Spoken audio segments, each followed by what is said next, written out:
Karibu kwenye Makumba International News. Taliban na Afghanistan waomba kujiunga na Irani kwa ajili ya kupigana vita na Israel pamoja na Marekani.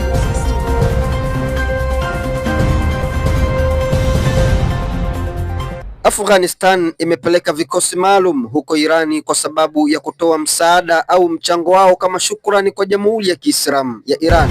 Iran ilikuwa sambamba na Taliban kwa muda wote wa miaka 20 ambayo Taliban walikuwa wakipigania nchi yao ya Afghanistan. Ingawa vikosi vilivyopelekwa Irani ni vile vikosi rasmi vya taifa la Afghanistan na sio wanamgambo wa Taliban, ingawa wanamgambo wa Taliban wameomba kutaka kupelekwa Irani ili kwenda kutoa msaada wao katika taifa hilo. Viongozi wakuu wa nchi hiyo wa Afghanistan wamewaambia wanamgambo wa Taliban kwa sasa watulie, kwani sio muda mwafaka wa wao kwenda Iran, isipokuwa kama itahitajika hatua ya dharura, basi wanamgambo hao wa Taliban wanaweza kupeleka Iran.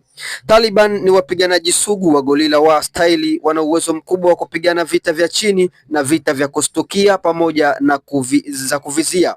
Ni sasa Waarabu wanaonekana wanataka kuungana na Iran katika vita hii, ambapo Waarabu hawa wa Afghanistan na vikosi vya Taliban, kwani wanahisi adui yao mkubwa ni Iran, ingawa wakati mwingine kumekuwa na mvutano baina kadhaa kati ya Waarabu wenyewe kwa wenyewe, lakini Taliban wanataka kwenda Iran kwa ajili ya kusaidia na kuonesha kwamba wao hawawaungi mkono maadui zao Marekani. Vita hivi vinatarajiwa kuchukua sura mpya. Kinachosubiriwa ni kile tu Marekani kuanzisha, kwa sababu meli za Lincoln kubwa za kubeba ndege vita za Marekani tayari zimekaribia katika bahari ya Iran au bahari iliyokuwa karibu na Iran, huku ikitazamiwa ndani ya siku 2-3 hizi, kama kweli Marekani ina nia kuichokoza Irani, huenda vita vikashuhudiwa. Lakini tofauti na hapo, vita hivi havitotokea kama Marekani hawajaichokoza Iran. Hii ni Makumba International News.